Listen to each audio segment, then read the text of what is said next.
Hello and welcome to another edition of the Door 14 Hockey Podcast. I'm your host Marty alongside Dave, Hello. John, Hello. and Aaron. Hello there. Full house tonight, guys. How's all doing? It's good to see you. Dave, we'll come to you first. We haven't seen you in a while. How are you keeping? Not too bad. Busy is the best way to put it. One thing after another. But yeah, it's good. Good to be back. Good to see you. Aaron, we'll come to you next. I think when we were last doing our podcast 2 weeks ago, I think you were in that there London for work. How are you doing? I was in that big smoke, and I think I caught the tail end or the middle of the podcast. So I did, from some dodgy hotel internet. But glad to be here. It's good to be back. Similar to Dave, it's just go at the moment. But in between, trying to get all the Christmas decorations up and the outside lights out, getting time for Christmas. Yeah, it is indeed, and we'll be talking a lot about Christmas in this episode. Definitely, I think in every period, I think we've got something maybe Christmas related we're going to talk about. And John, obviously, last but not least, you were on the last podcast, but how are you doing? I see that's a different background you've got tonight. It is coming to you live from North Belfast. What? Yeah. So over for a few days. It's the wife's birthday in a couple of days. So we're over for a few days with the wee one. Had a couple of days off, which has been lovely. Took her down or all three of us went down into Belfast today, down to the Ulster Museum. And little one absolutely tore the place apart, which was lovely. Good. I mean, I'm in my late 30s, and I still love going to the Ulster Museum. Every single time I go down, I see something new that I enjoy doing. I think last time, there's photographs of me wearing, I think, a helmet and a shield, and I think a sword, I think, as well, in like the kids' room. I think we were in with our nephews and nieces. So yeah, it's always great. That was just at home in one of your playrooms in the house. Yes, Aaron, you caught me on, indeed. Guys, it has been pretty eventful 2 weeks since our last recording, between changes in the league, losses, wins, losing streaks, breaking of losing streaks, and over in the NHL, there's been a lot going on there too, between wins and losses, streaks being broken there too, new loads of stuff happening, including an interesting waiver story, which we're going to cover in a bit of detail in our second period. So if it's okay with you guys, I'm going to suggest we get stuck into our episode this week, and we're going to start off with a quick rundown of the League Cup standings, league standings, and then switch across to the NHL and look at the standings there. So starting off here in the UK with the Elite Ice Hockey League, the Sheffield Steelers sit top place with 11 games played and 18 points. The Cardiff Devils sit in second with 12 games played and 18 points. The Dundee Stars are in third with 14 games played, 15 points. The Manchester Storm are in fourth place with 14 games played, 15 points. The Belfast Giants sit in fifth with 13 games played, 14 points. The Glasgow Clan are in sixth with 13 games played, 14 points. Five Flyers are in seventh with 14 games played and 14 points. The Nottingham Panthers are in eighth with 8 games played and 12 points. Keep in mind, though, the Nottingham Panthers have some games still to pick up after the tragedy there that happened with that happened there recently. The Guildford Frames are in ninth with 14 games played, 12 points, and the Coventry Blaze are in 10th place with 11 games played and 9 points. If we were to look at the league, if we had been sitting here last week, recording last week, the league would have looked somewhat significantly different. We'll get to the Belfast Giants in a few minutes, but let's look at the top 3 teams: the Sheffield Steelers, Cardiff Devils, and the Dundee Stars sitting in third place. Dave, let's go with you first.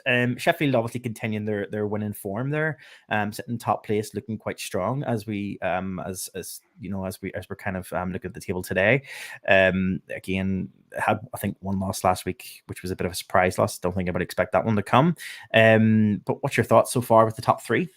Have you seen my camera there? It looked like I fell off my seat when you were running through the league scores. But yeah, it's it's an interesting one. Obviously, it's very early days, but Steelers are doing a fab job right now. You can't argue with that. The number of games played and their number of wins is pretty damn good. But as I said, it's still early. If you'd have been talking to me this time last week, I might have been a little bit less merry. We're willing to chat about it. Giants at that stage were ninth. and they weren't far off flipping dead last, but all changes in 4 games or not. So that's hope it continues, but it's super. It's going to be another super competitive season, if not more so than it was last year.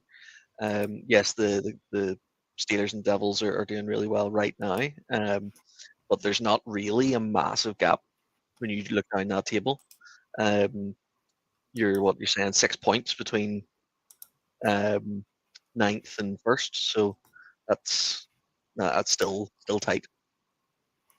It is indeed. I mean, it's a pretty tight look, quite pretty tight run, as you say, with the first 7 teams all sitting kind of quite close to each other there.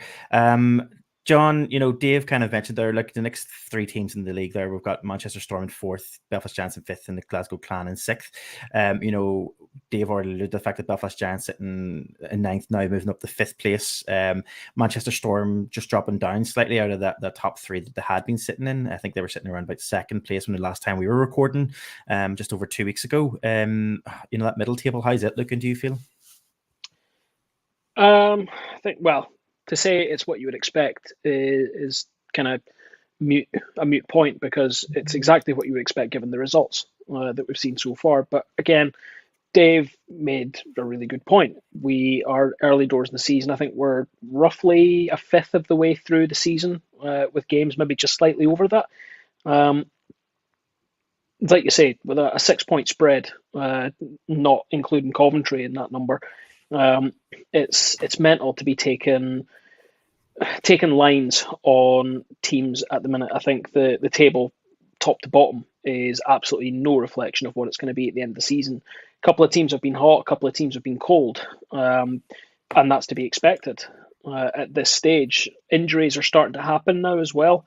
We're at that stage of the season where sort of that pre-Christmas, we're starting to see maybe the quality of some signings maybe not being as high as what was expected, or guys who maybe came in with niggles that maybe weren't overly disclosed to coaches, and they're starting to rear their head now, and teams are starting to look for the market. Middle of the table is exactly what I would expect to see just now. Glasgow probably overachieving right now. They've had a bit of a renaissance over the last couple of weeks, a couple of big wins for them. Similarly, Belfast jumping, like we said, from 9th up to squarely in the middle of the table. That's exactly the sort of position I want to be in right now with the Giants. I think if we'd had another couple of weeks of poor results, I think there'd be much bigger questions hanging over the organisation. But right now, I'll take 5th, and I'll take 4 points back, because we saw last year the Giants, I think pre-Christmas, even just slightly after Christmas, we were counting out. I think I was one of the voices who said, "No, the league's gone." Turned out the league wasn't gone. Turned out we won it in the last couple of games of the season. And people calling for heads right now, I think, need to have a little bit of perspective across the board, across all 10 teams. It's way too early doors to be screaming like that. Agreed, and I think you kind of mentioned there, John, that we've got injuries and stuff happening across the league, and we will touch upon that briefly in period 1.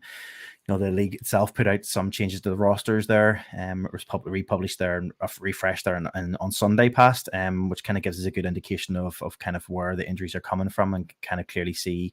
I don't know if this is the first time I've noticed it. We'll get to there, and I'll maybe come back to that point. But they have highlighted where teams have put players on injury reserve to kind of free up some spaces to bring in some backup players as well. At the time, we already talked about a backup player in the form of Peter Cech, but we'll be talking about him again in period 1 as well.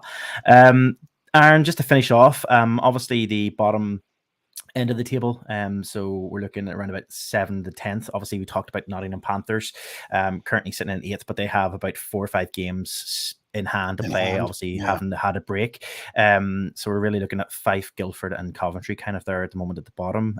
Coventry particularly having a bit of a struggle. John, we obviously talked about Guildford previously in previous episodes, and I know maybe you weren't here 2 weeks ago when we talked about Guildford, but that pressure we talked about at the start of the season for Guildford, having expectations being set high by the fans there in Guildford, seems to be that they're struggling on at the moment. I think that as the sentiment's been for the entire table there, I think it's been a tough start to the season for everyone, to be fair. Yes, expectations for Guildford were high, with Guildford Coventry as well, to be fair. But I think it's fairly refreshing to see that the Scottish teams aren't down at the bottom here. We've got them in, Glasgow's in the middle there. Fife, okay, I appreciate they're still 7th, and we're expecting Nottingham to go back up the table a bit there. And Dundee at 3rd. That's interesting. I think that's definitely one that's came as a bit of a surprise right now. Fair play to them. I think we talked about it at the start of the season how we didn't know how their form was going to be, and we kind of talked about how a lot of changes in Dundee. So it's been interesting to see that now where we're currently sitting, heading up towards this very, very, very busy December Christmas period. It'll be interesting to see where things start to shake out by the time it comes to the end of this month. I know we're only at the start of December as of today, if you're listening to the podcast, tomorrow if you're currently watching live. But by the end of December, we'll see a bit more of a shakeout in terms of the really heavy load in terms of fixtures coming up. And we know that there's a couple of extra fixtures in the form of Challenge Cup, which John is your favorite topic, and I know we're going to be addressing that as well in period 1. Guys, I think that's really a good rundown of kind of where things are sitting. As I say, we'll be back in 2 weeks' time, and I'm sure things will have changed again in 2 weeks' time, just like it has since the last recording that me and John did just over 2 weeks ago. So it will be interesting to see where things start to head towards the middle of this December period. I'm going to switch focus and take a quick look across the water and look over at the NHL and the wildcard spots in the NHL. I'm going to take a look at the currently, as of today, which is let me just check the date, the 30th of November. So currently where we're currently standing, we'll look across both divisions and divisions and conferences and see where things are sitting on the wild card spots. So in the Eastern Conference, in the Atlantic Division, the Boston Bruins sit top with 21 games played, 31 points. Then Florida Panthers sit second with 22 games played, 28 points. And the Toronto Maple Leafs move back up into the 3rd place with 20 games played and 25 points. In the Metropolitan Division, the New York Rangers sit top with 21 games played, 33 points. Carolina Hurricanes are in 2nd with 21 games played and 26 points. And the Washington Capitals are in 3rd with 19 games played and 24 points. Detroit Red Wings and the Tampa Bay Lightning currently hold the 1st and 2nd ranking in the wildcard spots. However, Philadelphia Flyers are right on their tail with about 2 points of a difference between the top 3 teams. Aaron, must be happy, man, having the Flyers sitting there. Must be a bit of a change this season. Changed fairly recently over the last while. I appreciate that we're not in the runs just yet. We're still just trying to get to that wild card spot. But you talked about the Giants jumping quite up the table. The Flyers have definitely jumped up quite a bit over the last couple of weeks with a bit of a run of form. In our last podcast, and our last recording just over 2 weeks ago, me and John were talking about the standings and about how things were. And one thing I did note, I did say to him that of all the weeks for Aaron to miss out, was last week whenever they were just I think they were up in the 3rd place, and not even in. I think they were in 3rd place in the division part. They were in 3rd place last night when I checked, and I was nearly taking a screen because I was like looking at the rest of the results. I knew that they were going, like, realistically they were going to drop again, but I was like, take a picture quick, share it with everyone. But we'll see. I was living in hope. At least it's a good start to the season for you. Moving across the country in the western side of things, and starting off in the Central Division, the Colorado Avalanche are sitting in 1st with 21 games. Didn't know the Cardiff Devils had moved across into the NHL. Most of their fans would tell you that they can compete across there. Having a nightmare of a night, to be honest, guys. Sitting in 1st place, the Colorado Avalanche, 21 games played, 30 points. 2nd are Dallas Stars with 20 games played, 28 points. And the Winnipeg Jets are in 3rd with 21 games played, 26 points. In the Pacific Division, then, Vegas Golden Knights are in 1st with 23 games played, 32 points. Vancouver Canucks in 2nd, 23 games played, 31 points. And the LA Kings are in 3rd with 20 games played and 29 points. Wildcard spots are held out by St. Louis Blues and the Nashville Predators. Dave, we're not going to maybe mention Wild this week. We'll be talking at length in period 2 about the changes they've made. One specific change that's going to be an interesting story to talk about. But John, Nashville Predators currently sitting happy enough with their performance so far after the first 21 games. see before when we were roughly 18 games in, I would have said absolutely not. We were looking terrible. We were way down in the standings. However, I don't know what's happened. There's been a rocket has been set up that team, that locker room. We're on a 6-game win streak now. A couple of tight overtime wins as well have come sort of through that. Hey Mark, how are you? That was a lovely OT win for the Preds the other night there. And yeah, we're looking good for it at the minute. So I'm quite happy. Things can continue on as they are. We are still relatively really early days, obviously, within NHL season. They kind of similar to what we were talking about there for local hockey here in the Elite League. You know, the December Christmas period is a very busy one in the NHL as well. So by the time it comes towards the end of the December period, quite a lot of games will have been played. And actually, probably at that stage when you hit January time, those wild card spots become more and more attractive in terms of wanting to talk about them, because that's kind of, we start to kind of see the formation of what this possibility is going to be by the time it comes to April, May time for those final spaces for the playoff, for the Stanley Cup playoffs. So I know we'll probably have a bit more of a focus on our NHL coverage when it comes to that point of the season, when it comes to around about that January time. So we will come back to that because they'll look they'd be more important at that stage.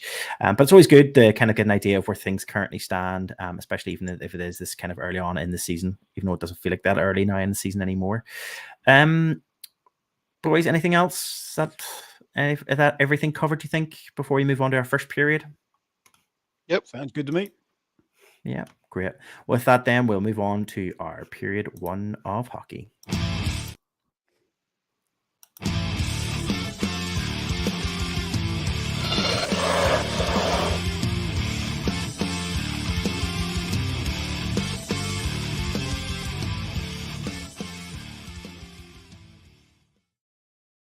Technology really hates me today. For anybody who's live, you won't even notice that in the podcast.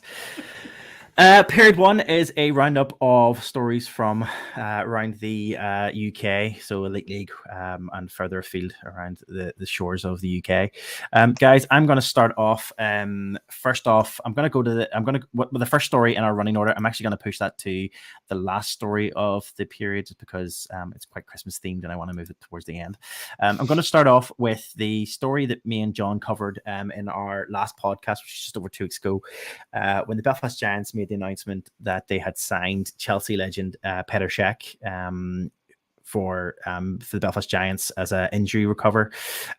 We talked at the time about the Belfast Giants having chosen a player from, an NIHL, National Ice Hockey League type place, Oxford. He's playing down there. Night 2, sorry, yep, I should say 2. Playing down in Oxford, came in to basically cover for a number of different injuries that were currently going on in the within the Giants locker room.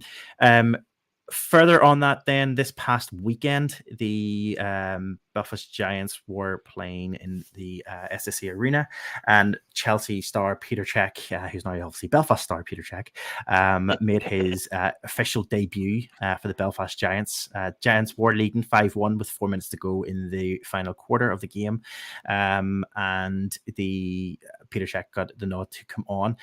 This followed what looked to be, from Dave, I think you'll agree with me, we were at the game itself and we were watching on the game. It looked like Besco maybe took a bit of a bounce from a puck or a divot in the ice or something, kind of maybe shook him a wee bit. There's something a bit fishy with that end of the ice. Yeah, definitely. It's the exact same place where West took his tumble, which is a bit strange.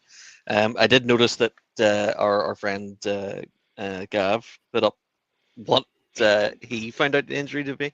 Apparently he got a puck to the gonads. Hence the see you later, guys, I'm away. Yeah, and I don't think anybody can blame him. Not at all. There was definitely a moment where we'll get into it in a second, but there was definitely a moment where it was clear that Besco took a bounce. As I say, it was when I know maybe it was a hit to the nads, and that's obviously took him down, as obviously knocked the wind out of him a bit, as it would. But it did we did. It was obvious. It was noticeable that whenever he did get up, it was taking him a bit to skid it off. And I think at that point, the Giants probably were thinking, right, we're already up. At this point, there's no point in risking if there is a significant injury to Besco. Let's get him off and let's get Peter on. We wouldn't have and batted an eyelid if that was any other backup. I would agree. I 100% agree with you. There was a bit of, I suppose, something going around online. I suppose after the game, people were saying that it was very disrespectful for the whole audience, for the whole crowd that were in there on that night, and it was a sellout crowd. The whole crowd, not the whole crowd, but a large majority of the crowd were yelling for Czech to come on. A lot of cheering and chanting for him to come onto the ice, and the Giants made a decision that they will bring him on, and they did bring him on for the last few minutes of the game. I mean, Dave, you watched him. Your thoughts? How do you think he done? He's an older man. He's a bit slower, but he done a better job than I'd ever do. He walked away with the clean sheet for that last few minutes. He done all right. I didn't expect. I probably wouldn't have expected much more from him.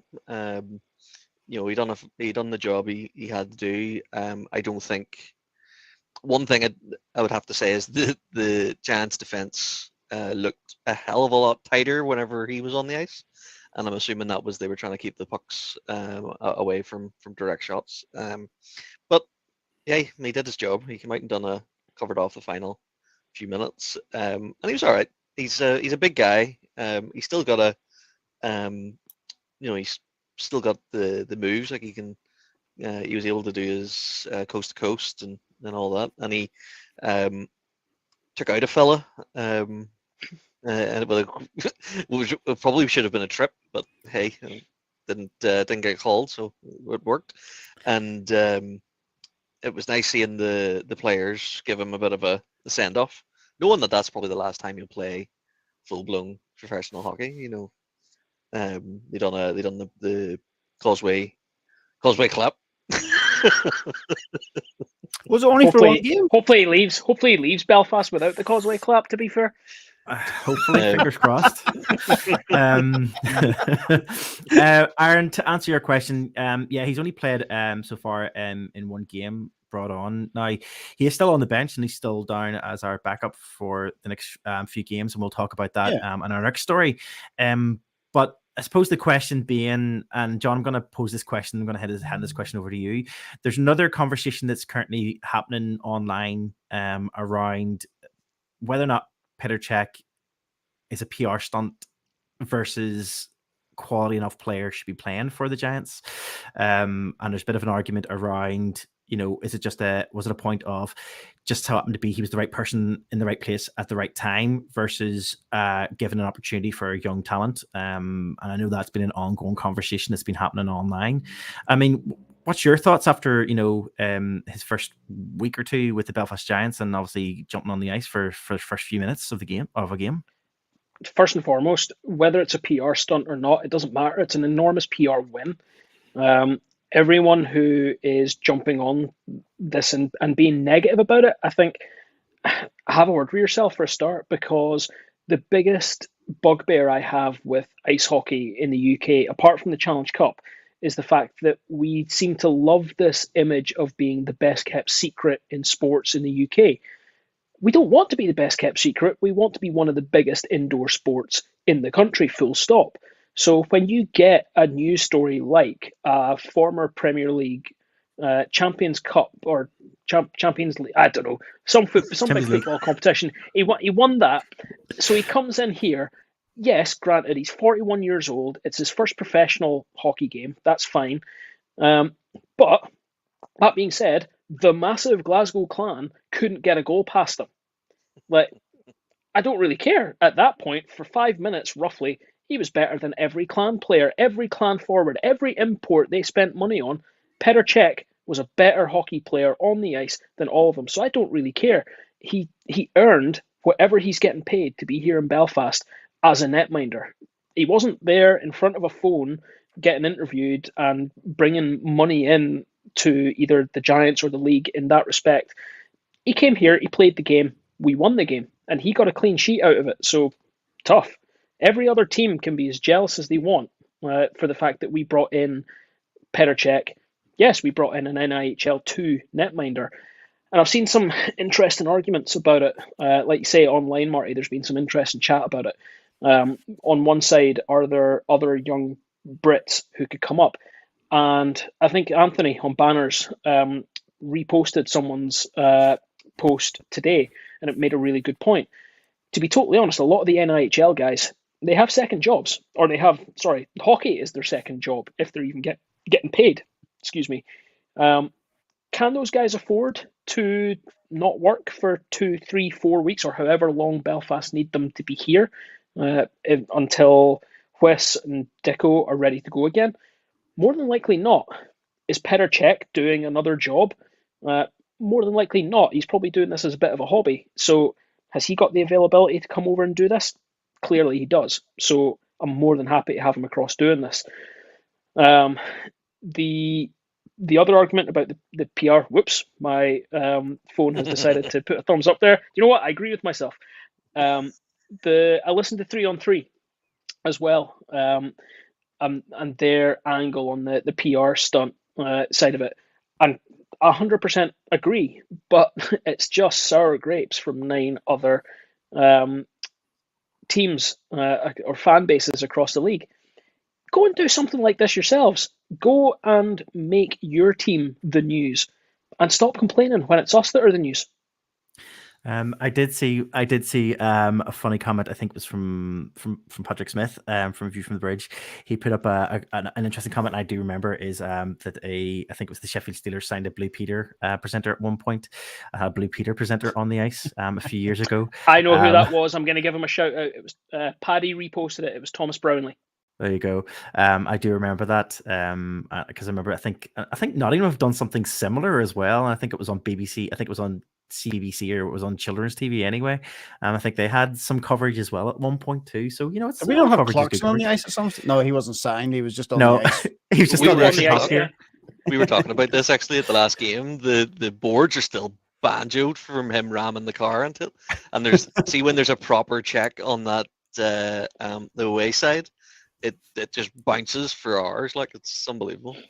It does. It was this past weekend was the same.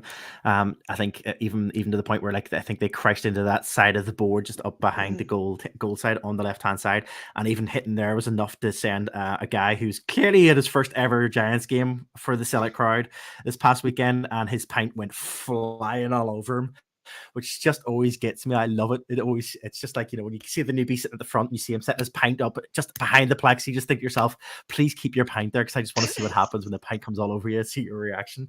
And it happens. So it made me really happy. Let's talk about... I'll tell you, before you move on, I'll tell you what I'm really grateful for with this. Very similar to what kind of maybe John kind of alluded to, is that maybe we're not the most knowledgeable. Well, I'm not most knowledgeable at most things, to be honest with you, but we're not the most knowledgeable when it comes to football. And when I was in London a couple of weeks back, I was out with a few people who were talking about football, and I was like, "Hey, do you remember this guy here that was a goalie? He now plays for the Belfast Giants." And I was able to plug ice hockey and get a lot of people who had no interest in hockey at all to talk about it because they were interested in football. So it's a really good, whether it is a PR stunt or not, I don't care. It's good. It's putting people in. I think I'm just going to put up a quick comment here from Fuzz. He put up a comment to say I actually got it mentioned on TalkSport the next day. It's not the only place it's been talked about. I mean, all the major news channels have picked up. All the major news outlets in terms of newspaper outlets have all picked it up. It was on... I've seen it on numerous... I think the Premier League, I think Twitter account at one point, X account at one point put it up as well. Chelsea's own account put it up. There's loads come from everywhere. So it's massive. It's and as you said, it's not. We always talk about, or we always hear people talk about being. And John, you said this already, that it's the secret sport type thing, and and it shouldn't be. And yeah, I think it's just. it's massive. Like it's a big coup, and whether or not it was the right thing to do, or whether or not it's a PR stunt or not, and if it was, it doesn't matter. It's worked out well, and it's bringing people's attention in. One And thing as you said, Dave. I mean, you know, those are John. You said it. Those 4 minutes, those 4 or 5 minutes. He, you know, when it comes to the stats, when you look at the stats, his stats are going to be great when it comes to save percentage. If that's the only part he plays, he's got a 100 save percentage. He's got the best record of any netminder in the Elite League right now. And the thing that I have to say about it as well, like the Giants could have went out, found a import for mega money, but they didn't. It shows that they're still putting confidence in the netminders that they signed at the start of the year. It's an emergency cover, and it's temporary. It's not even to the end of the season. So hopefully we'll see the guys back. Yeah. Let's talk about that. The fact that they are he is an injury cover, and let's talk about where the Giants did spend their money. Now, we're not a Belfast Giants podcast, but a couple of the stories that we're going to be leading on in this podcast, this first period, are Belfast Giants related, because also talking about those big news story which was hit the news this week, which is obviously Petr Cech. But the other stories that were obviously there were the fact that the Belfast Giants have signed 2 new players this week, in this last week, but also as I mentioned in the intro to the episode, the Elite League put out this week the roster changes. As of on Sunday past. And as I was kind of mentioning in the intro, I don't know if I've ever seen the Elite League ever really putting this out before in previous seasons, but they have got a running post now that has 2023-2024 roster updates, which supposedly gets updated regularly. But they put out this past week to say that this is the start of the weekend, Belfast Giants placed Jackson Whistle on injury reserve, backdated to the 22nd of the 10th, 2023, and he'll be out for 28 days following that date. So he should be due back in the next week or two, next week or so, probably, if it's 28 days. Well, no, he's eligible, not that he'll be back. Okay, well, he's ineligible for the ice for 28 days. Giants replaced Mark Garside on injury reserve, backdated to the 9th of the 10th, ineligible for 28 days. Belfast Giants have also placed Oliver Cooper on injury reserve, backdated to the 25th of the 10th. Nottingham Panthers have added non-homegrown player Simon Dupree to their roster. Doesn't account there towards their overall roster size. The Glasgow Clan added non-homegrown player Alex Roach as injury reserve cover for Philip Shange. Doesn't count towards their changes. So there is a lot of changes currently ongoing because of injuries. Sheffield Steelers have also announced emergency backup goaltenders as well this past week due to injury as well. So, I mean, is this the first time that the Elite League have put together a clear indication of injuries and the dates and stuff that players have been injured? It's the first time I've seen it. Yeah, the one thing I would say is, though, it's obviously just the injury reserve, because we do know that we have more injuries than that.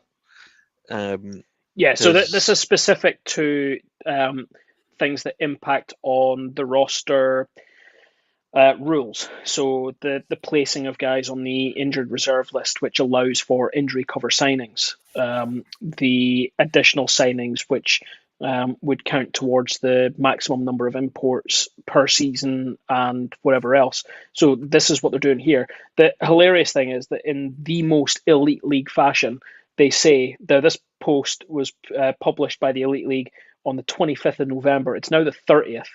We know that there have been signings since. And the first line says, this article will be updated to detail in-season roster changes. Clearly, it's not. Yeah, and honestly, just go to Elite Prospects. Like, seriously, it's just the most Elite League thing in the world. We are talking step forward. Come on, let's give them that. It's a step forward to let us see that information. I would agree. Yeah, let's keep a bit positive there, John. Let's give them a bit of kudos, a bit of credit. The fact that we are seeing something more transparent than previous seasons, and if it was there in previous seasons, then I apologize, but I don't remember seeing it. And if it was, then you probably have to go hunting for it, to be honest with you.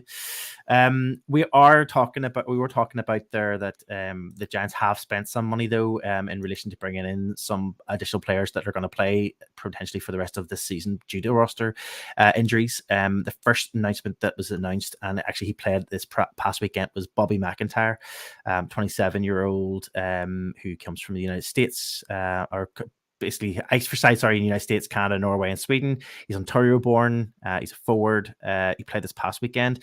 Dave, in his first weekend of play in the SSE, what was your thoughts? Did he catch your attention? He was good. He sort of people were a bit dismissive of the signing, and to me, he came in to fill just to fill space because we were down so many bodies. And he did a good job. He played really well. He played probably better than I expected, not because of his caliber, because his caliber does look pretty decent. You look at his stats, but because his previous coach had been Doug Christensen. You know, the sort of dull hockey that would have been. He definitely didn't come in and play that. So hopefully we'll see more. He was in the thick of it. I think he didn't get a goal, but he did get an assist. Am I right? You know, so he was in the mix, and I can't say anything bad about that. John, we obviously that was the first announcement from the Belfast Giants, and then our second announcement came this week when the Belfast Giants confirmed the signing of 24-year-old Cameron Pound for the remainder of the 2023-2024 season, again following injuries within the roster. He's a Solihull-born defenseman, spent 3 seasons playing for St. Mary's University in Halifax, Nova Scotia, iced 50 times for Huskies, helping him to the US Sports Playoffs during the post 2021, 2022, 2023 seasons. Young lad coming in. Looks pretty good for a young defenseman. This is what I think we were talking about in our private chat. We talked about is something that we needed. Yeah, definitely. The defense needed a little bit of shoring up, I think, to be perfectly honest. Between issues that we've had, whether it's been guys carrying injuries, whether it's been guys sitting out because of injuries. What is nice to see is that this has been a young Brit, another young Brit who has come through. I think he went through the Coventry sort of youth system, and then has headed over to North America, spent his time out there, similar to what we've seen a few others do, and now looks like he's making the move back across here. This will be a young guy who's probably looking to make his way into the GB setup as well. So the chance to come in and play and be coached by one of the GB coaches, and Adam Keefe, is probably way up on this young lad's list as well. So it'll be interesting to see how he performs. I think is his first game going to be this weekend, the away game against Glasgow, and then the home game with Sheffield. So both of them will be interesting games to watch and see how the defensive system kind of shapes up around a new sort of incoming player like this. Yeah, I mean, it'll be interesting. The Giants are there's only a few teams who have moved at this point of the season to bring in some bodies. Obviously, the Belfast Giants signed 2 recently, and that's not including Petr Cech, who obviously we talked about. But also we've seen the Nottingham Panthers since our last recording bringing in, I believe, 2 players as well: Austin Farley and Simon Dupree, also coming in. And I think, if I remember correctly, let me just double check my notes here to see. Yeah, Glasgow also bringing in defenseman Alex Roach from Freiburg, and that was since our last recording. Other teams we have seen going the opposite way, where we've seen players leaving, and announced has been let go or leaving the teams for different reasons. Not as nothing is as dramatic as our last episode or our discussion on our previous episode with the Flames announcement there, where they had a sudden leaving of a player. But we have seen the Guildford announce this week that Logan Fredericks is leaving. That was us, I think, 2 days ago. They announced that Logan Fredericks has been relieved from the team. Sheffield Steelers announced that Cameron Keeley had been leaving. Dundee Stars, obviously we knew about Johnny Walker was being let go of following all of the issues that were happening there in relation to his behavior and stuff and everything else. I think it was partly part of the parcel why he got his marching orders. So it's an interesting time. We wonder if we'll see much more. Do you think we'll see many more teams picking up over the next few weeks, a few players? Dave? I would say so. It seems to be, this season seems to be a tough one for injuries across the board. Yeah, I could see a lot more changes between now and the end of the season from almost everybody. John, last question before we move on to your story, which is the next story. We obviously have seen the Giants done this before last season, where around the Christmas time they picked up a few key players and changed their form. Do we feel that there's any team particularly needs to start thinking about where where their form needs to be changed, and which is there any team particularly you think needs to kind of maybe make a move to kind of, I suppose, fix their season as it currently stands? I mean, if there's any team who has to look to the market, I think it's Coventry. I think Danny Stewart has to look seriously at the market to see what's there, because something is not going right in the Sky Dome right now. For that team to be languishing in 10th when you have the likes of the Stars, and like I said, the table is one thing to take account of right now. It's early doors, but if you're Coventry, the two teams who can look at the table and think, yeah, that's an accurate reflection, are Sheffield and Coventry. Because Sheffield, way ahead, they can look at it and go, yep, we've signed a good team here, we're getting good results, this is all good. Coventry need to look at that and go, something is seriously, seriously wrong here. And I would expect them to start looking to the market, because if they don't, and other teams continue to make those one or two little changes, those extra little signings, the dropping of what you could be seen as dead weight within the team, and upgrading, if they don't, they could see themselves languish down there and potentially miss playoffs. And the league is better when we have Coventry in the playoffs. They're always a postseason team. It's horrendous to say in a postseason that's so short, but a postseason without Coventry is always lacking. Now, that's not to say that I don't think it's nice to see the Scottish teams all in positions where we could see them all moving through into playoffs, but I'm going way ahead here. It's only November. We don't know what the makeup of playoffs is until we get into late March. But yeah, Coventry need to hit the market, and it's interesting. I'm going to throw up a comment here from Fuzz again. Could Stewart be the first coach out? No. Totally honest, absolutely not. Unless there's a massive falling out there. Danny Stewart is career blaze. He will leave when he wants to leave, when he no longer feels like he can perform at the top level. And Danny Stewart is a top level coach. There's just something not clicking in that team right now. Yeah, you say about Coventry, but what about Guildford? Like, I appreciate that they've got. We're not that far ahead of them. There's only 3 points, 3 games. There's not much there in between. There's not, but I think, to be honest, I've bagged too much on Guildford over the last couple of podcasts. Gonna give them a break. I'm trying to give them a break. I'm trying to give Dixon a bit of a break, because, and like I said at the start of the season, and I think I've said it a couple more times as well, Guildford are expected to do good things this season. They are also, if they don't win a domestic cup this year, I think Dixon's position is at risk because of the decision that was made not to go into any European competitions. To say that they were prioritising their domestic campaign, focus on the league, focus on the cup, focus on playoffs. If they don't win one of those 3 trophies this year, I expect wholesale change in Guildford. Yeah, I would agree. Yep. Guys, I'm going to move us on to our next story. Actually, it's John, it's your story. I don't know if you put the story in, if I put the story in just for you. But this is obviously the Challenge Cup will continues on. Bringing with it some drama today on social media in relation to some of the outcomes for the matchups for the quarterfinals.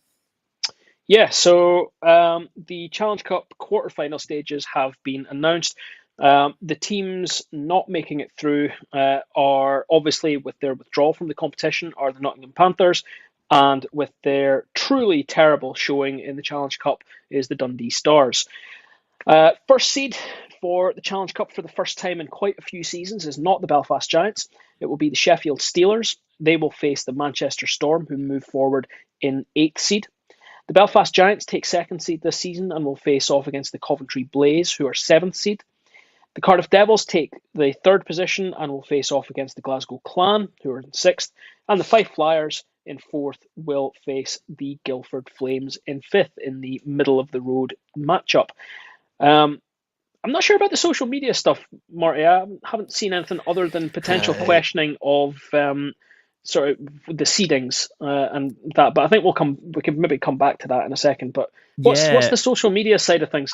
it's more of a, I think it's more of a tongue in cheek, a bit of a joke. I think coming from both Sheffield fans and Manchester fans, I think it's been a bit of a conversation about like a bit of a joke around Sheffield obviously taking on the Manchester Storm in the next round, but yet they obviously had to face them for so many games within the group stages.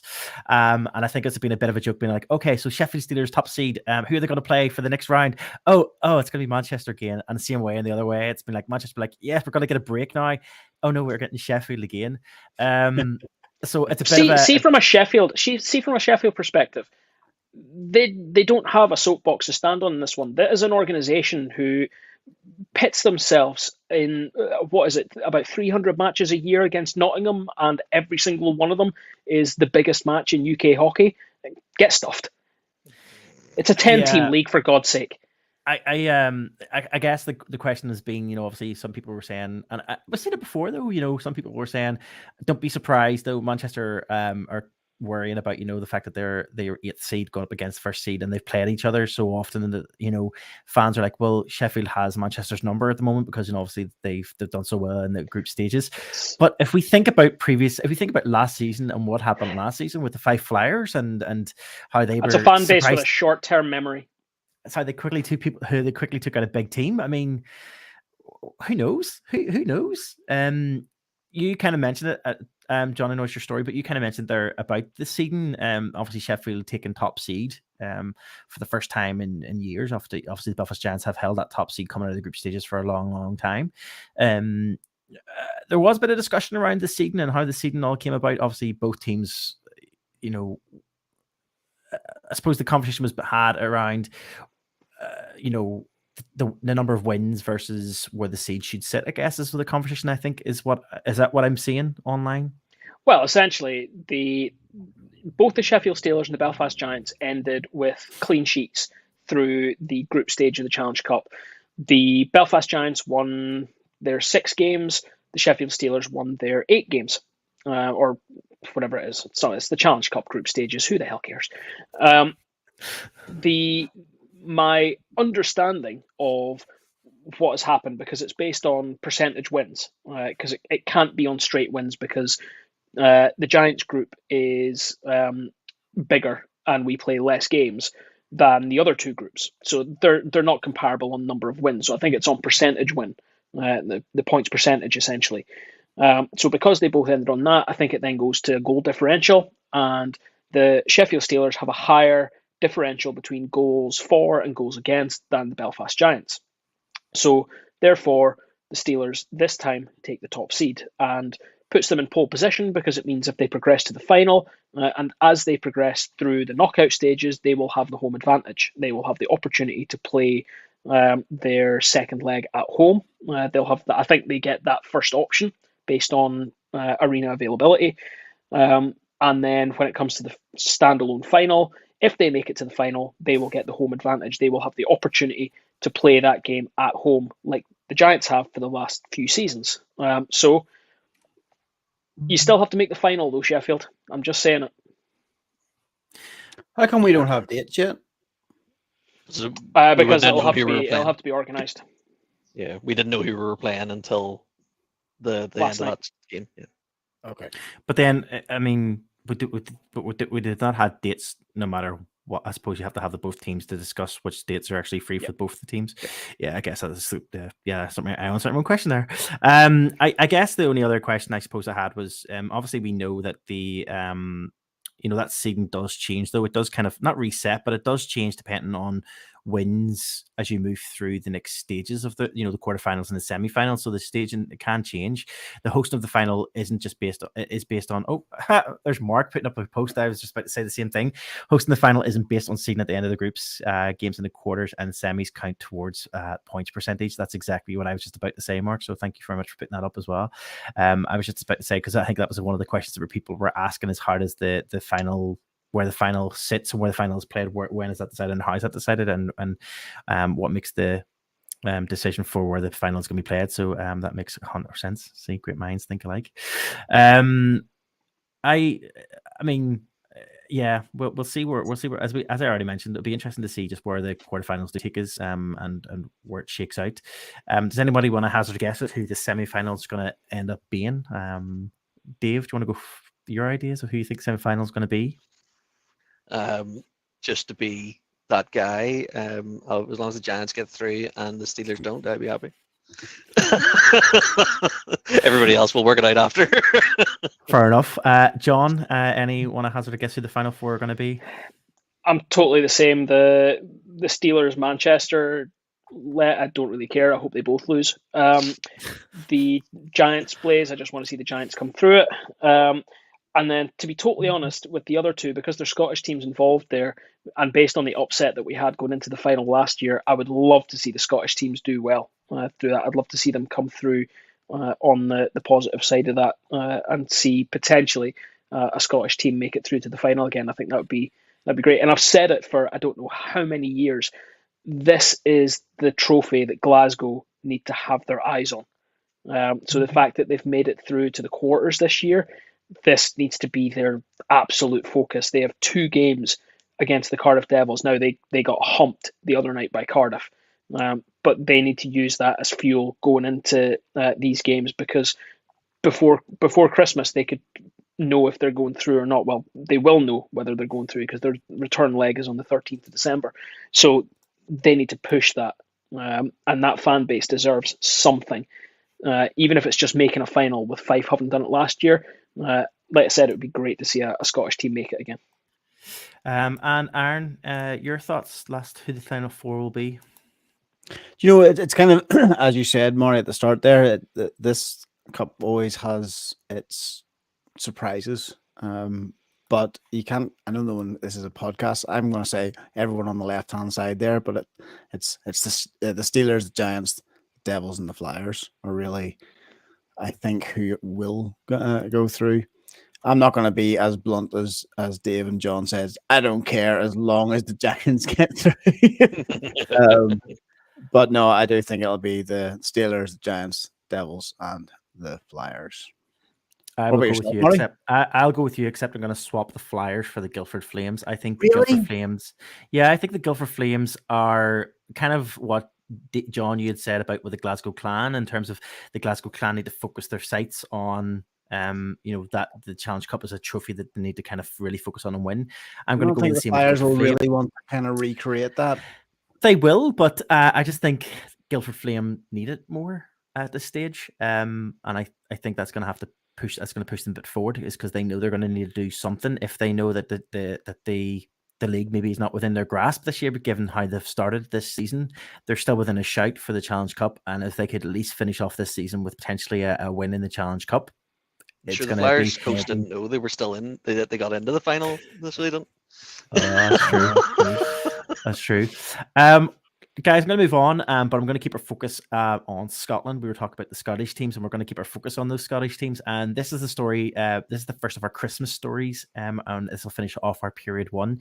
The Glasgow Clan announced the release of a Christmas charity single to raise money for the Renfrewshire Toy Bank. The song, if you haven't listened to it already, I'm hoping you guys have heard it. The track is called Clantastic Christmas, and it launched last week and features the full team singing a unique song, which is an original charity song.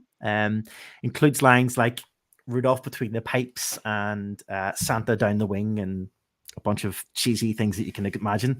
The song does have a B-side to the track called The Club Mix, which has Christmas messages from the players to the Clan's Purple Army fans. And it is available to download and stream on all probably major platforms: Amazon Music, Apple Music, Spotify, all of those ones. The money raised from the sale of the 2 tracks will be donated, as I mentioned, to the Renfrewshire Toy Bank, charity which provides thousands of Christmas gifts every year to disadvantaged children and young people up to the age of 18. The music and lyrics for the Christmas song were specially written by Clan, the PR consultant Norman MacDonald, and the track was produced by Glasgow-based musician Jim Keelit. Lead vocalists is Jerry McLaughlin, the Clan's commercial director, who has previously acted on television and has a vocalist for a local band. Have you guys heard the song? John, I'll come to you first. Have you listened to the song? I'm not going to lie, I've listened to parts of the song, and I have not listened to the rest of the song because it gives me very strong cringe energy, and I'm not about it. The Giants Christmas video was just about enough of that cringe factor that I could watch all of it because they weren't actually singing. But whenever you've got a hockey player singing, it gives that, like, whenever England release a song for the World Cup, it just reminds me of that, and I die a little inside, and I think, what the hell am I doing with my life that I'm gonna spend the next 3 to 3.5 minutes listening to this? Surely there is something better I could do with my time. That being said, totally behind the cause and what they're doing it for. It's just not for me. I'd sooner just send them a $5. I think you're wrong. I listened to the 30 seconds of it and then instantly went and YouTubed the Giants one to go to go watch it. It's 10 years old. Yeah. It's not more than that now. It must be more 20 than 10 years. It's 2020. I think it was 2012, 2013 season. I think it was around then anyway. So yeah, it must be Wow. about 20. Was it 2012? Must have been 2012, 2012, 13. Yeah, it is. It's over 10 anyway. And actually, they had that on the screen. They did put that up on the screen just briefly for a second in the SSC this past weekend, because that was the season that they were covering. Now what they do in the SSE, what they're doing during period break, I think the first period break, is they do like a throwback to an old season, a previous season, and they show like footage and different bits of the games, and they have little stats and stuff from those seasons. And that was the season they covered this past weekend in the SSE. So all it does is make me a Marty feel ancient. It does make you feel a bit old. I gotta say, sorry, Dave. I know, John, you mentioned you listened a bit before the cringe took over. Aaron, you said you heard about 30 seconds of it. Dave, have you listened to any of it?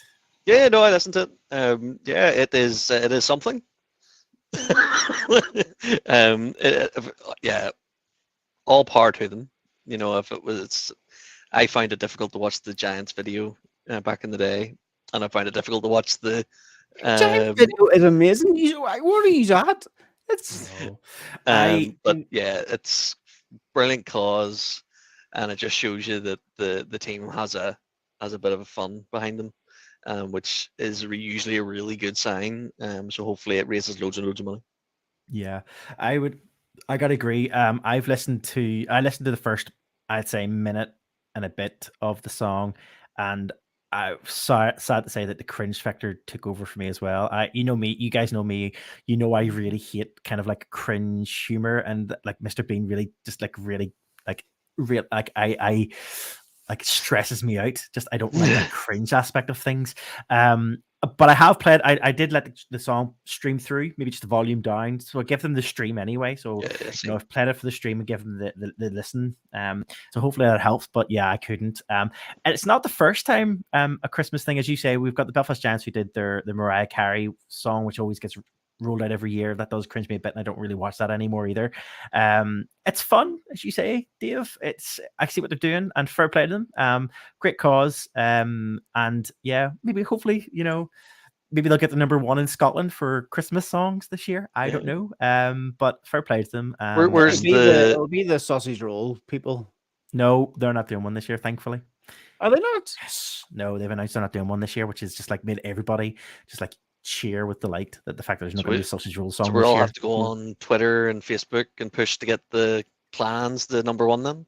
Clantastic Christmas, the number 1. That's it. Let's do it. Let's push it forward. It'd be no worse than what they used to do for the X Factor guys. So that's true. That's very true. Yeah, Peter Check to retweet it. Yeah. True. We are going to come back to Christmas in period 3. I don't think there's one in period 2, but we will come back to Christmas in period 3.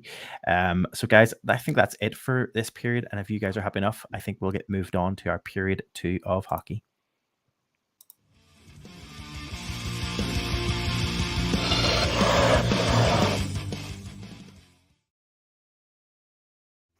Hello, and welcome to period 2 of hockey, where we'll talk about everything from outside of the UK.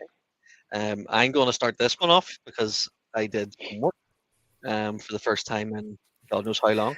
And to be fair, it was the Wild that did it for me, and not the other way around. So this week, the Wild, in their infinite wisdom, binned their entire coaching team. That's not the interesting part. The interesting part is that their signing of their assistant coach is, well, our familiar name to our Belfast fans as Patrick Dwyer, who had a fantastic job when he was with Belfast. But not only that, he's also was the assistant coach for the Charlotte Checkers, who we also have affiliations with due to friends and whatnot. So it's fantastic. I love to see names pop up from in the past. And this is the first one. I can't wait to see him do his first interview. It's going to be interesting. Now, to be fair, he really can't do any worse than what we had prior. We didn't have a great start to the season, and I think their target may be first round pick anyway. So we'll see how it goes. But he was sorely missed when he left. He was the assistant coach in Iowa, the Iowa Wilds. So he also was the coach. He also coached our very own Peyton Jones, as he is currently in Iowa. So just Giants players all over the Wild organization at the moment. So that's maybe they'll start to win something now. The key factor will rub off. Yeah, potentially. yeah. Not Sheldon Keefe, the successful Keefe brother. This is a bit out of left field, but I showed Gemma a picture of Sheldon doing his team talk and during thing, and he sort of looks like the fella who ate our Keefe at the minute. He is he's a bit of a chunky monkey. Jesus. God love it. God love if anyone jumps in the chat here. Imagine somebody jumps in the chat here and starts having a go at us. Jeez. Jeez, do you have to hear what they say about us at the games? You know? I definitely think just on that story, just with Dwyer coming in, I think it was yourself who put it into our chat first, and it was no, I think John, did you put it in the chat first? You said what's going on in with the Wild at the moment. I put a thing on. Yeah, I put a thing in that said I think it was the day after the coach and staff had all been fired. I was like, geez, Dave, what's going on there? And then within a few hours, there had been a post, and Dave, you had copied in with the hiring of, well, John Hines, and I had a snigger at that one, having seen him be fired from the job in Nashville. But then for Paddy Dwyer to show up as the assistant coach, helping to run the bench, it was awesome to see. But I think you're right about the potentially gunning for the first draft pick here. Hiring John Hines is an interesting way to go. A guy with a proven middle of the table track record. He is not a championship winning coach. Yeah, I have a sneaking suspicion that the Wilds are in. So we already know the Wilds are in a bad way with the cap because they're still holding on to cap space from people. Names completely left me, but they're still holding on to cap space for players that are no longer playing for the Wild, and it's a significant chunk of capital. So the only logical thing at the minute is to run out the clock. There's no point in they're not good enough to make a run. So basically, what they want to do is try and keep the people coming, not make it look like we're taking the game serious, and keep the bums on seats for ticket sales, and then see what we get draft wise. That's all we can really hope for at this stage. But having hopefully somebody like Dwyer, I know he's not going to change the world, but he's been around the block, and if he's maybe going to linger around when we get a new coach, a proper coach, a championship coach, that might be good signs for the future, if he does stay. So we'll see how it goes. But again, the more Giants links I can have in the NHL, the better. Yeah, it was definitely great. It was definitely great to see. My only thing will be, obviously, hopefully, I'm hoping that the Wild just keep calling him Patrick Dwyer and don't try to shorten his name down to Paddy Dwyer with the two T's, because every time I seen his name spelled Oh. Patty, it made me want to cry. But yeah, no, great to see. As you say, it's always good to see a giant and a name that we all know hit the hit the NHL, and it's so good to see. And as you mentioned as well, Dave, that link with the Charlotte Checkers and previously, obviously we've got good friends there in Charlotte. So it's good to see. Good to see. Yeah, it was fantastic, and I can't lie, I did have to. I went, I know that name, and had to go figure out why I knew that name. I'm not going to pretend to be an encyclopedic knowledge of all our players. So I was like, I know that. It was one of the Billy Connolly. I know you. I know you. I know your face. So yeah, so that was my piece. I thought it was really fantastic. Who do I go to next? Because I know that there's one I want to talk about, but I was thinking we could probably leave that to the end, which would be Marty's interesting waivers story. Let's go with the biggest story. Let's go with the biggest story of I suppose the last couple of days in the NHL. Go with that's okay. The binning the team or the misconducts, or you were going for the we lost the game. Let's go. No, let's go with let's go with the story of the waivers story of Corey. Let's go with the waivers then. Yep. Yeah, I think so. It is a bit of an interesting one. We'll be very careful on what we talk about because there have been rumors going around. These are all allegedly and all our own personal opinions. Allegedly, there's nothing is alleged rumors going around of certain things that happened. There's now, I believe, an official statement being put out officially by Corey Perry, kind of explain what was going on a bit. But the Chicago Blackhawks have placed Corey Perry onto waivers, his contract anyway. Basically following a incident that happened last week before a matchup with the Blue Jackets, according to a report that was made. Perry was placed on waivers, traveled to Columbus 1 week ago, and a day before the Blackhawks road match, an incident with a team employee occurred. It's unclear where the report incident took place, and the Blackhawks then began an investigation once they were notified of what occurred. The report stated that the first insight into what led to Perry's mysterious absence before the Blackhawks' decision to waive his contract with intentions of terminating it. There wasn't a lot of rumors, but a lot of information came out, so it caused a lot of wild speculation and rumors, which spread right across social media. These have been shut down by both the team and NHL reporters. And of course they have. It's an interesting one. It doesn't. They were very clear to say that it does not involve any players or their families, and anything that suggests otherwise, or anyone who suggests otherwise, is widely inaccurate, and frankly, it's disgusting to suggest. Blackhawks general manager Kyle Davidson also added that Blackhawks players were notified on Tuesday to make them aware the organization had made a decision to cut ties with Perry, but did not say what those details were and what occurred for the former teammate. Now, we'll talk briefly about what went round online. I think it's worth mentioning because it's obviously the story that's been going on. Yeah, this is a complete lie, fabrication. Fair play. We're going to say it. I'm going to sit back and listen to how Marty puts this. Because I'm gonna enjoy watching this potentially fall down round our ears. Well, no, all I'm gonna say is there was a rumor going around that he potentially slept with a player's family member. That's all I'm gonna say. And said player is quite an influential player within Chicago Blackhawks right now in that organization. He may be a certain wonder kid for the Blackhawks organization at this time. So there was some rumors around the reason why he's placed on waivers because the family member in question belonged to said wonder kid. That's all I'm going to say. All parties have come out and said that that's not the case. That's not what happened. Corey Perry has released a statement today, as of about an hour ago, in which his statement I'm going to read it out word for word, in which he says, I sincerely apologize to the entire Chicago Blackhawks organization, including ownership, management, coaches, trainers, employees, and my teammates. I'd also like to apologize to my fans and my family. I'm embarrassed and I've let you all down.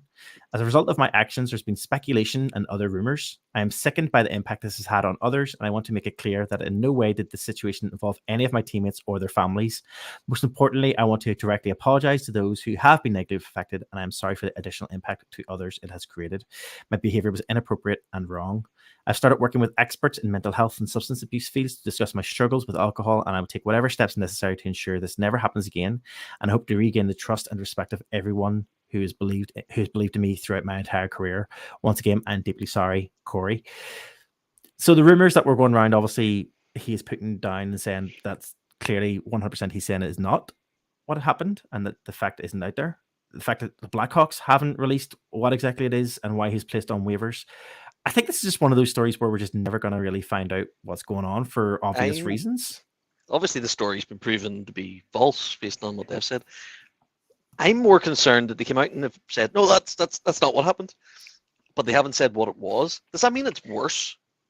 Well, supposedly what's happened is that he has been drunk and has done something inappropriate towards a Blackhawks employee. And that's all that has been. I don't even think that has been made as an official statement yet, but that is what has been said. The biggest problem is that in the build up to this, the Blackhawks were so closed off and closed doors about what was going on. I've got to stop these reactions and thumbs up. The first thing that was known about it, it looked like Perry was being put on the healthy scratch list, and clearly that wasn't the case. That wasn't what was happening. Speculation was going wild about why one of the top line guys for this organization wasn't on the lineup. Then you get things like these, like rumors that snowball, and the problem is you've got an organization like Chicago, who, through their own actions and their own inactions, now have an organizational reputation for trying to hide inappropriate behavior within the organization. So those two things put together led to the rumors which have come out. And that's an organizational problem. This is a lack of trust from across the game in the Chicago Blackhawks. And is it that they are going to have to address that? I appreciate that they haven't made it public because it's a work issue. But once they found out about it, they immediately cut ties with them. They didn't what they did was we've had other stories where they've tried to, not Blackhawks, but other teams have tried to brush things under the rug. They have made immediate action. The GM made a statement about a few days into all that was going on. Now, this went on for about a week or so, all the rumor mill and everything. Yeah. Finally, the GM came out and said, we heard about this. It triggered a response within the team. We obviously can't make a statement about it because it's an internal staffing issue, all the rest of it. And that's totally fine. But for a week, they allowed the rumors to go on and on and on. And that's a problem. What they should have said straight away is there's an issue with an employee, steps are being taken, or allegations have been made. Now, allegations are just that. They are just allegations. They can be rescinded, they can be taken away, they can be proved to be wrong. But they said nothing. And one of their top guys was not playing for them. Of course, people are going to start to speculate about what's going on. This wasn't a guy who's just come up from the A, who's going to go back down a couple of weeks later. It's Corey Perry. They have to say something. And the organization is partially responsible for all the rumors that have gone around the rest of the league and around the game as well. It's just a nonsense. How people can have confidence in this organization is beyond me. The difficulty is going to be in the fact that if the story does transpire and the information comes out further, that it is, as you say, John, that it's a case of player got misused alcohol, was drunk or whatever it was, did maybe something toward a staff member within the Blackhawks organization. I mean, would you not think that's a bigger case than just placed on waivers? Would that not be a big sign for other teams and out there to be kind of going, this is not acceptable? But then we've seen it in the past, obviously, with certain other players. But yeah, it's an interesting story, but it was definitely one that before the Blackhawks got out there and made their statement, and before obviously the statement today, it's been one this has caused so much like gossip and wildfire in terms of what it was, and some of those you had all the side rumors that were going on. The other player who was wrapped up in all of this, and you had rumors that he was asking for transfers because of a toxic environment within the locker room. Now, again, it doesn't matter if that's true or not. That went round, and that's going to have an impact in the locker room. Now, said player has been giving interviews in the last couple of days about upcoming games and things, and the locker room seemed to have moved on from this, and that's totally fine. But this is always going to be there. This is always going to be online. All the stories that people have said, when people talk about these guys' careers, they're going to talk, remember that time when that came out and people were talking about that, and do you think that was real? This is permanent now. So organizations have to be they have to be awake to that. It's just a nonsense. Yeah, agreed. It completely sort of baffled me whenever reading it. It did sort of spiral and then continue to snowball, but let's hopefully say it's put to bed. Maybe a bad turn of phrase, but I will move to John for his piece, and then we'll come back to Marty for his final one, because they're kind of. I'm going. Did you not like that? No. So John, I'll go to you for your piece. Yeah, so a few days ago, Florida were lining up against Toronto. The game went to overtime, and the Florida Panthers scored a goal, or so they thought. The goal was reviewed. The referees then decided that the game had not ended. What was interesting was, I think the Leafs had left the ice. The Panthers were celebrating, or some other way around. Some Leafs, or sorry, other way around. So anyway, players had left the ice, and they ended up having to be called back. And what's more gutting than anything is that the Leafs went on to win. So it's terrible to see the way Leafs win. What I really loved about the story was, the Panthers went off, and then they came back. They were brought back on again, and whenever the Leafs obviously went on to win the game, and the coach for the Panthers, he wasn't mic'd up, but you can clearly see what he says to the ref. If you watch back the video and watch his response to the ref at the end, he asks the ref, "Was that a goal this time?" And when the ref, whenever it was, he just goes, "F's sake," you can see him just say it out loud. But yeah, like fans were starting to leave, and then all of a sudden, obviously, this was announced, and you can see the fans just walking back into the arena, be like, "What's just happening?" It's hilarious. It was so. Do we have a video of the non-goal? Oh yeah, there is a video of them. I'll send it to you. There is one. That it's remind me, was it OT that this was called, or were they already in the shootout? It was OT. So I think shootout. it was.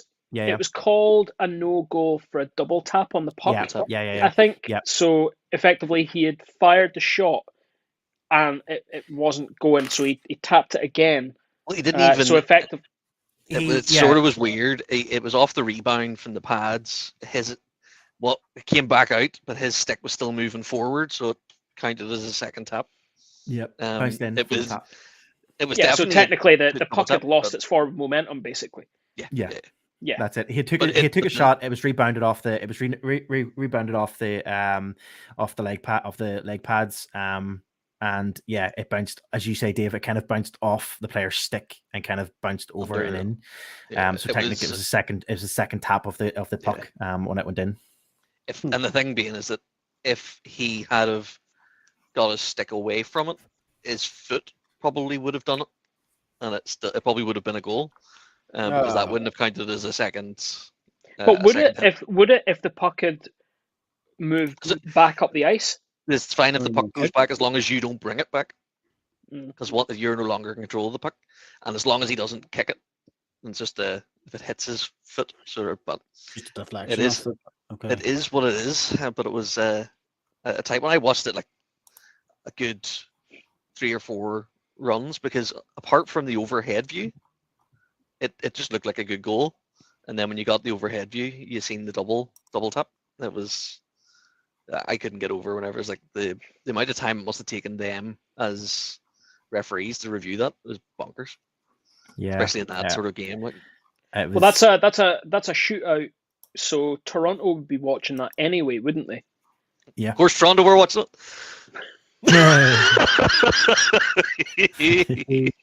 Sorry, by that I mean the league, the I know. situation room Aye. in the league. The important people in Toronto. But yeah, no, it's if you get a chance, Aaron, give it a wee watch. It's Will do. it's definitely a good one. I'll fire you link 3. You can have a wee look at it because I have got it. I had it saved down somewhere else, so I'll fire it to you. So over to you, Marty. For Yeah, finals. yeah. The last story is an interesting one. Another interesting one as well. This is the game last Monday night with, again, Florida Panthers involved with this one too. The Florida Panthers took on the Ottawa Senators, and what became, I suppose, the most comical thing in terms of a fight in the NHL season so far. At the back half of the third period, with with not that long to go in the game, both teams ended up, both lines on both teams end up getting into a bit of an entire line brawl, I should say. Both for both all players on the ice. Once referees got hold of the game, every single player on the ice was assessed a 10-minute penalty that knocked them all out for the rest of the game. It was just. Have you seen the video of it? Have you seen it all how it happened? And I just, then the ref's reaction, and it's like, when he done the whole thing of like, it was like basically just pointed around everyone, and obviously done the 2 thing for misconduct or whatever it was, and he just pointed around everyone on the ice, and at that point, everyone was just like, "What is going on here?" Did you hear the announcement? Did you hear the on ice announcement?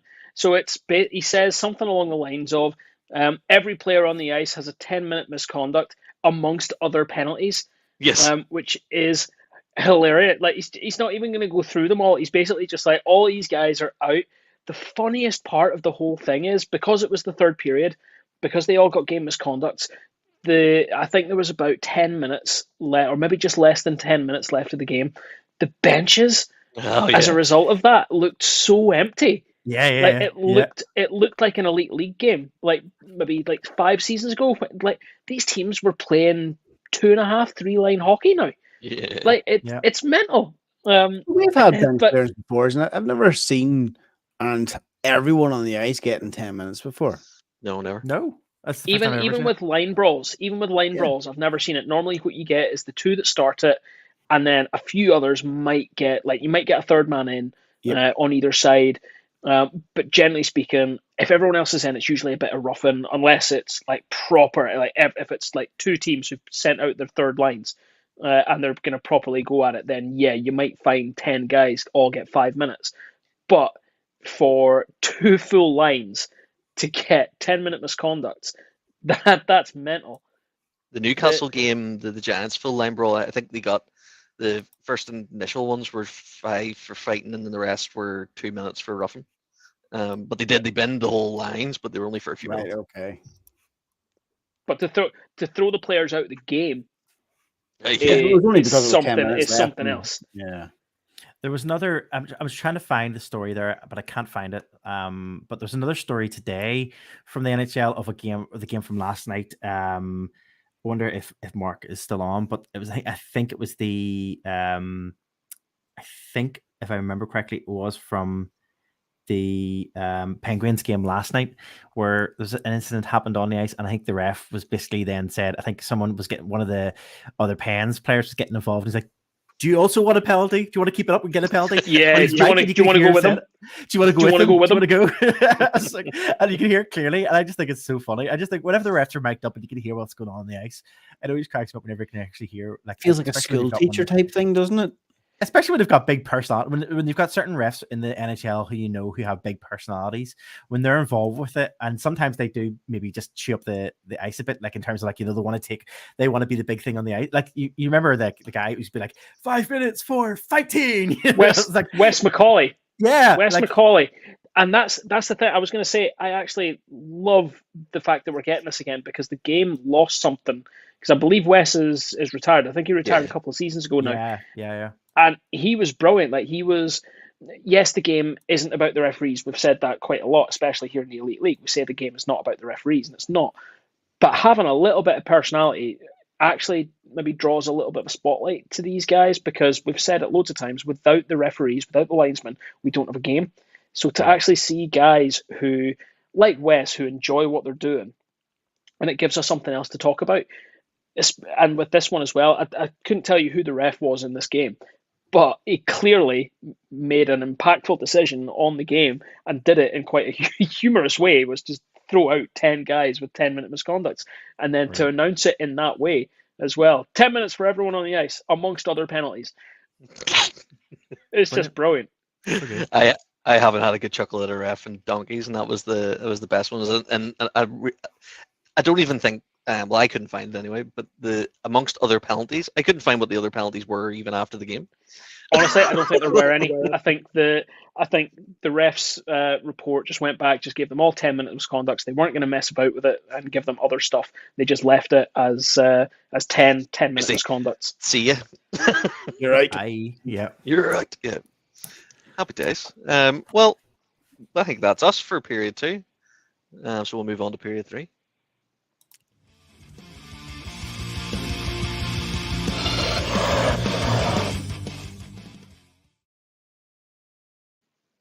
Period 3 is our general Knocky news.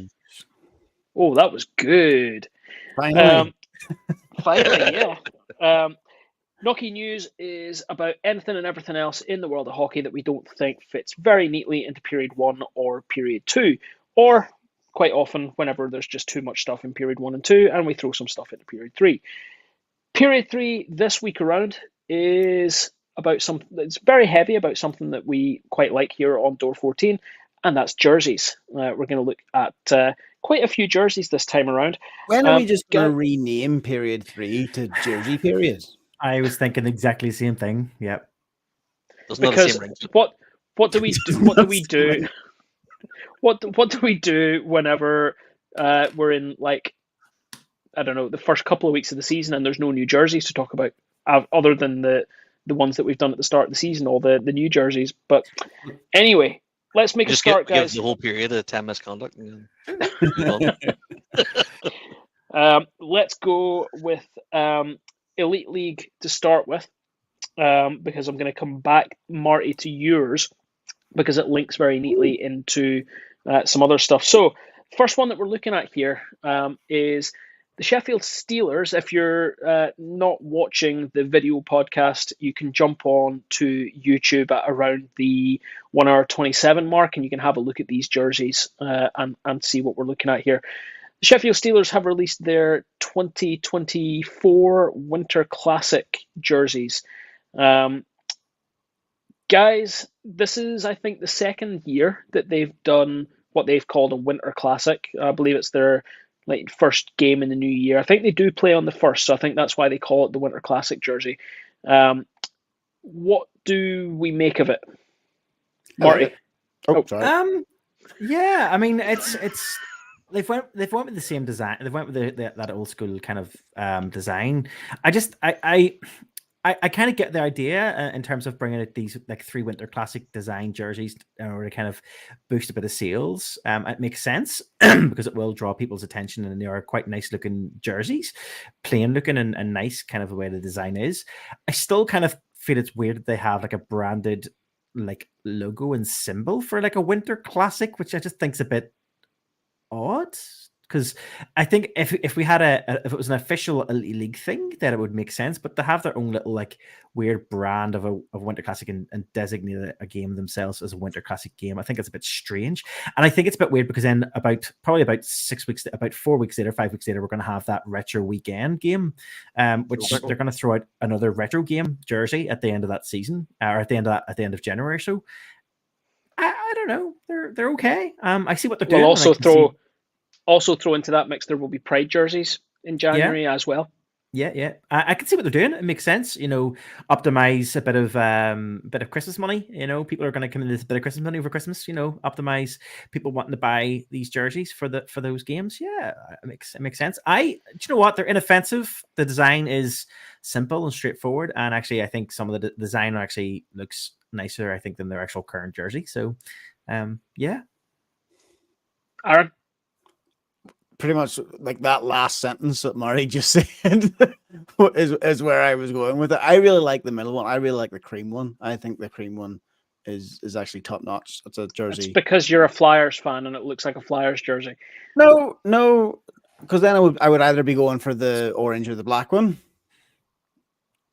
But I like the cream one. I think it's very clean. But it's really what Marty just said there. I've brought up the Steelers logo, the standard Steelers logo. I like that one better. I'm not entirely sure. I feel like that logo is just open to photoshopping by 9 other teams into something much more hilarious. They'd be holding a hammer or something like that to be the Steelers. Yeah, they can hold my hammer. Dave. Yeah, I have to say I'm with you, John. It looks a bit questionable. It's questionable. It's a bit, it's going to be somebody holding a spanner or something, if you know what I mean. It's not. It's a bit. It's filled with character. Filled with character, absolutely love it. Out of interest, guys, I just wanted to have a look and see. So the Steelers are the only team playing. Obviously, sorry, they're not the only team playing on the 1st of January. Although I wouldn't put it past them to play themselves in a Winter Classic. That jersey clearly has them playing with themselves. They will face off against the Manchester Storm on January 1st. Manchester Storm as well.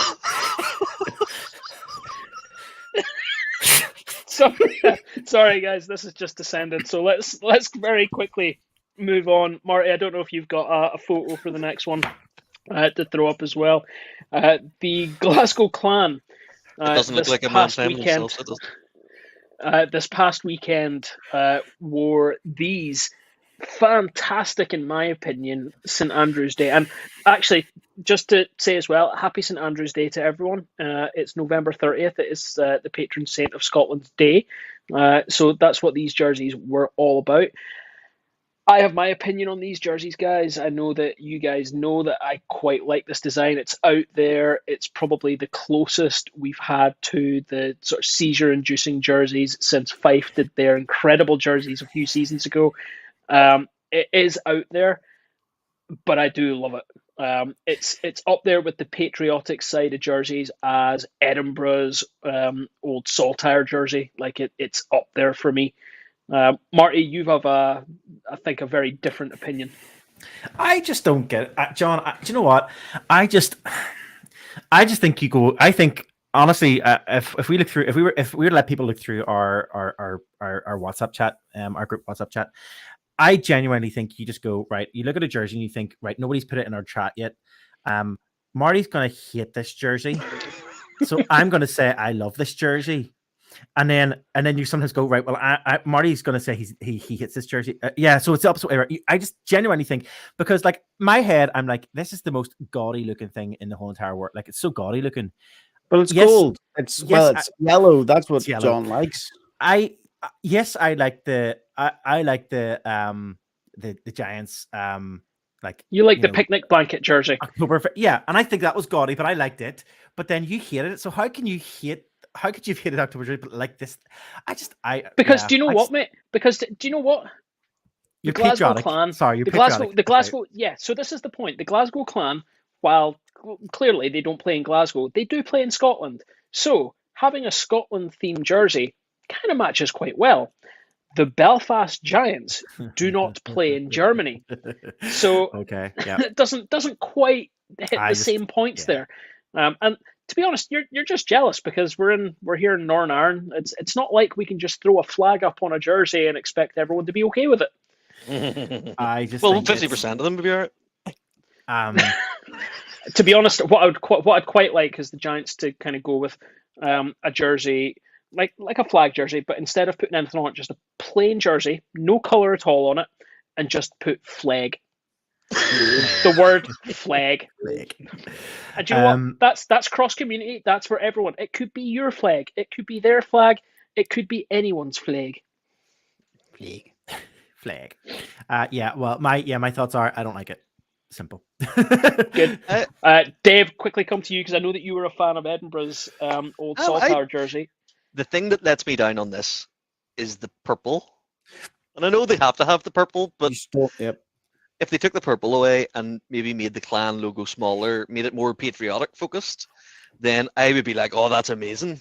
More patriotic than having Mel Gibson on your jersey. Are you mental? Do you know what? Exactly. Do you know what? Yeah. Actually, do you know what, Dave? I'll agree with you. If the purple was taken away, yes, I think I would like this jersey more. I 100% agree with you. I think the purple makes it look really weird.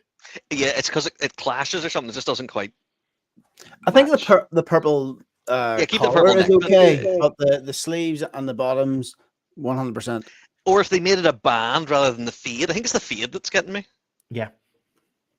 Yeah. Okay. No, just get It's rid the of it. Photoshop, not even Photoshop, the MS Paint fade. It's the gradient. Clearly done on PowerPoint there. So that's that one. Marty, can we switch over and head across the water and can we have a look at the Edmonton Oil Kings have put together this absolute beauty of a jersey. We are obviously ovation that needs. We are in Teddy toss season. People are getting ready to toss their Teddy on the first home goal. We're not talking. No, we're not talking about the Steelers here again. So the Oil Kings have gone right. They've stuck with the brand here, and they've said, right, it's Teddy Toss night. The Oil Kings are one of those organisations that are well known for getting fully in on Teddy Toss night. These are fantastic, and what I love is the fact they've gone all out. It's not just the jersey, it's the shorts, it's the socks, it's everything. They have just said, do you know what? Screw it. Let's just go for it. Let's just be those guys. Anyone want to come in on these? Love it. Absolutely love it. You know what I love about it? See the Teddy with the crown. Fantastic. Just chef's kiss. Sticking to brand. Yeah. So they are. Brilliant. I love it. But that being said, Marty, we're not just in Teddy Toss season in North America. We're in Teddy Toss season here as well, and teams are starting to announce them.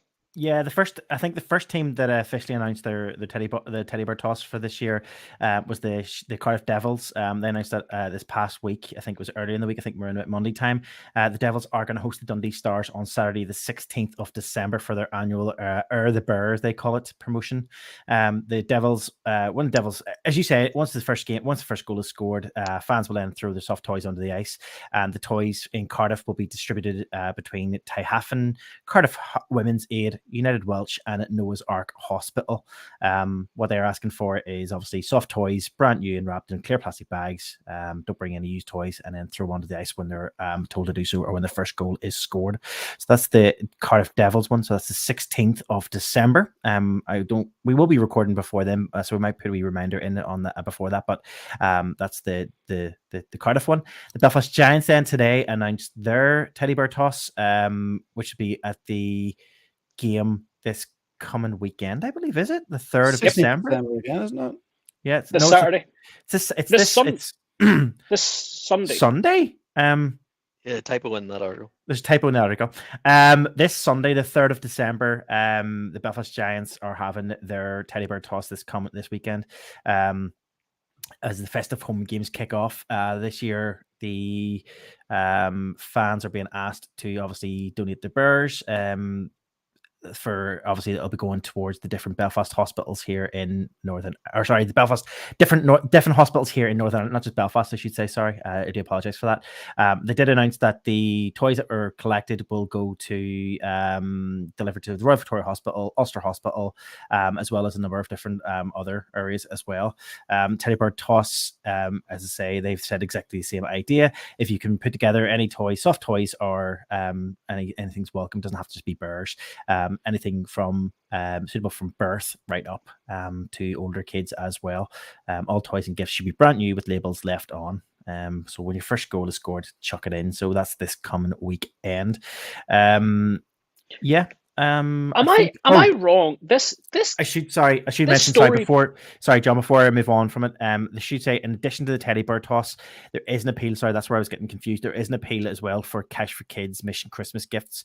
So if you want to buy a gift for different age ranges, specific age categories, so things like babies, rattles, bath toys, that sort of thing, teens, headphones, speakers, power banks, that sort type of stuff, all of those kind of gifts can be left at door one before the game starts. So that's different. That's slightly different appeal, but it's on the same night. Sorry, John, go ahead. Cool. No, it's just to point out that I think this entire post needed to be proofread, because not only do they say Saturday the 3rd, which is wrong, they also say that the game is against the Manchester Storm, which it isn't. It's against the Sheffield Steelers. So anyone reading this... Well, so this is why I'm confused. So this is why I'm confused. It says Saturday the 3rd of December on the article, I believe, against Manchester Storm. But the Manchester Storm game is the 16th. Now, I'm going back now to see if I can find the post on Twitter, because I think the post on Twitter might be the 16th. I thought I read it was the 6th. When you said the 3rd, I was like, I thought it was the 16th. I talked to Amy about it today, and I thought it was 16th. Well, the fact that the story says this Saturday... yes, but it also says this Saturday against the Manchester. There's a lot going on. Do you know what? Just bring Teddy's both nights, guys. They're all going to go. They're going to go to a good cause no matter what. So just bring Teddy's first goal, get it on the ice, and then a couple of weeks later, first goal, throw it on the ice again. Yeah, so double it up. The Giants need to fix their their news story, their news article on their website, because their social media outlets and social media posts are all saying the festive period or the Teddy Bear Toss will be on Saturday the 16th of December against the Manchester Storm. So actually the story that they sent through on their press release out in their in the emails and everything else said the 3rd of December, and it's the post they've put up on their unofficial website is the 3rd of December. So that is incorrect. Let me get that correct. Good. It's the 16th. It is officially the 16th of Saturday, the 16th of December against the Manchester Storm. So yeah, that's correct now. That's weird. Do not toss against the Steelers. Okay. Yes. That is the message that we're saying. Don't toss against the Steelers. Yep. No used toys. No used toys, and we repeat, do not toss against the Steelers. Guys. That is it as far as period 3 is concerned. I'm going to just have my quick little moan here because I've been having it online. Obviously, the last couple of podcasts, we have been really lucky that we've been able to put out interviews with a couple of players on 14 with 14, which has been fantastic. A couple of teams and a couple of guys have been really good in having a chat with me. Unfortunately, I'm now in a position that the other 8 teams have either blown me out for now or have chosen to ignore us completely. So really sadly, until we hear something back from either organizations or start getting in contact with players directly and start circumventing the teams, there just isn't one for this podcast. Fingers crossed we'll be able to get something back later down the line, but sadly no 14 with 14 this time around. No, and that is unfortunate, John, as you say. It's been a great little addition to the podcast, and we are disappointed it isn't. But hopefully, it will return in due course, and hopefully, our next willing participant and team can hopefully. Hopefully, we'll see that before Christmas in one of our next podcasts before that Christmas period. It'd be great if we could. And yeah, we're kind of putting it out to the NHL. Yeah, well, that's what I'm thinking. I mean, we could reach out, go wider than the league. there's a couple of names there we have, and there's a name, specifically a name that we know of, a previous Belfast Giant who's willing to come on and have a chat with us. It was a previous number 14, so maybe we'll give him a shout, and maybe if we can't get one of the Elite League teams, we'll get him in. The other 8 Elite League teams, they've all been contacted over the last sort of 6 weeks or so. So it's sitting in your inboxes, guys. And if you're one team in particular, it's sitting with your one of your directors, actually, because every other email just bounces back as undeliverable. So yeah, if we have to, I've got a certain individual who's willing, and we just need to get in contact and sort something out. So that might be the way that we go for the next podcast. Yeah, let's do that one. Why not? Good. Why not? People will be interested to hear. Guys, that's it then for this week. We've got nothing else. We've got no questions either have come in this week, sadly, but that's not a problem. Mark, I'm disappointed in you. Disappointed. Loyalist fan isn't helping us out these days. Exactly. Guys, with that, we will just round it off our episode like we always do, and we'll send everybody who's listening or watching to our website, door14hockey.com, where you can check out all the previous episodes and content. Well, not as much anymore, but from our previous episodes, you can check those out on door14hockey.com. We're on all of the social media channels, Twitter or X, Facebook, Instagram, and John puts up the odd TikTok every now and again at door14hockey.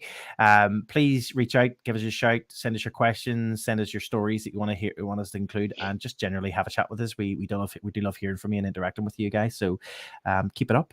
If you are watching us on YouTube, don't forget to click the subscribe button and the little bell thing, which is down here somewhere. I don't really know the YouTube thing. John, you probably know it better than I do. Give us a subscription thing. Yep, somewhere around there. If you're listening to us on whatever podcast provider of choice and you haven't subscribed to us already, which you probably are if you've got us on your feed, but if not, don't forget to hit subscribe. And if you could leave us a little comment or a rating, all those ratings do help in the algorithm and everything else, and gets us out there. So we do appreciate it if you could do that for us. That's really it for this week, apart from just signing off. I'm Marty. I'm Dave. I'm John. I'm Aaron. Have a great week.